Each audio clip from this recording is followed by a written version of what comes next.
چند معروضات میں بھی پیش کی دیتا ہوں کہ مفتی احمد یار خان نعیمی رحمۃ اللہ تعالی علیہ کے اقوال ہی میں سے مکتبۃ المدینہ کی مطبوعہ تربیت اولاد کے صفحہ نمبر 30 پر یہ مدنی پھول موجود ہیں۔ ارشاد ہوا کہ یوں تو انسان کی پوری زندگی ہی قرآن و سنت کے مطابق ہونی چاہیے، مگر چند امور تو ایسے ہیں کہ جن کا تعلق انسان کے لمحہ بلمحہ اور اس کی ماضی، حال اور مستقبل سے بہت زیادہ تعلق رکھتے ہیں۔ اس لحاظ سے ایک مدنی پھول نیک عورت کا انتخاب بھی ہے۔ ارشاد ہوا کہ عمدہ سے عمدہ بیج بھی اسی وقت اپنے جوہر دکھا سکتا ہے جب اس کے لیے عمدہ زمین کا انتخاب کیا جائے۔ ماں بچے کے لیے گویا زمین کی حیثیت رکھتی ہے، لہذا بیوی کے انتخاب کے سلسلے میں مرد کو بہت احتیاط سے کام لینا چاہیے کہ ماں کی اچھی یا بری عادات کل اولاد میں بھی منتقل ہوں گی۔ یہاں پر ایک اور حدیث پاک میں آپ کی بارگاہ میں پیش کروں گا کہ سیدنا ابو امامہ رضی اللہ تعالی عنہ سے مروی ہے کہ نبی پاک صاحب لولاک صلی اللہ تعالی علیہ وسلم نے ارشاد فرمایا کہ تقوی کے بعد مومن کے لیے نیک بیوی سے بہتر کوئی چیز نہیں۔ تقوی کے بعد مومن کے لیے نیک بیوی سے بہتر کوئی چیز نہیں۔ نیک بیوی کہاں سے آئے گی؟ مسئلہ سارا ادھر آگے رک جائے گا کہ نیک بیوی کہاں سے آئے گی۔ یہاں جبکہ ماحول اتنا عجیب و غریب ہے، اس وقت ایسا نازک دور آ گیا ہے کہ لڑکیوں کو ہمارے یہاں جن کی شادیوں کی عمریں ہو جاتی ہیں ایسا کلچر ملتا ہے۔ میں ہر ایک کے لیے نہیں کہوں گا، ٹھیک ہے نا، مگر جو مبتلا ہو وہ سمجھ جائے گا، جس کو اس بات کا تجربہ وہ بھی سمجھ جائے گا کہ باقاعدہ لڑکیوں کو، اپنی جوان لڑکیوں کو بنا سنوار کر بے پردہ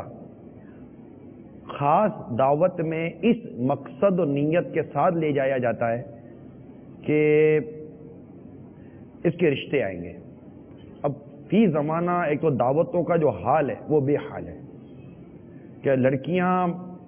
اگر واقعی با پردہ اور سادی طبیعت کے گھر میں بھی رہتی ہوں تب بھی فی زمانہ دعوتوں کی بے پردگی اور طرح طرح کے تراش خراش والے فیشن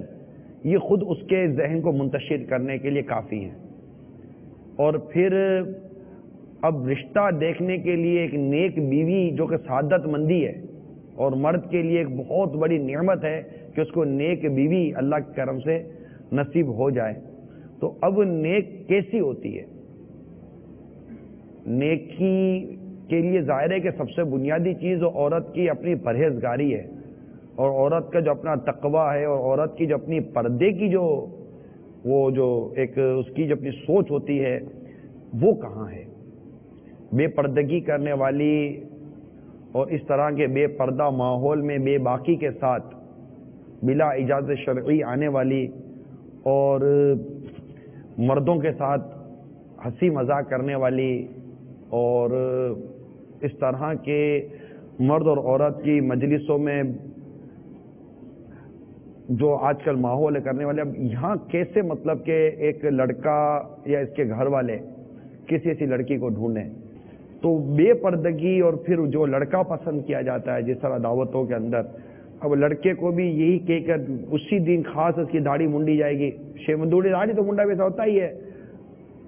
اس کو خاص شیو کرے گا، پھر وہ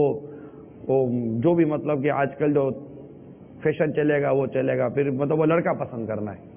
یہ لڑکا پسند کرنے اور لڑکی پسند کرنے کا ایک بنیادی جو معیار ہمارے معاشرے میں بنا ہوا ہے وہ میں نے ایک اس کا نقشہ میرے مدیجہ کے ناظرین کے لیے کھینچا ہے۔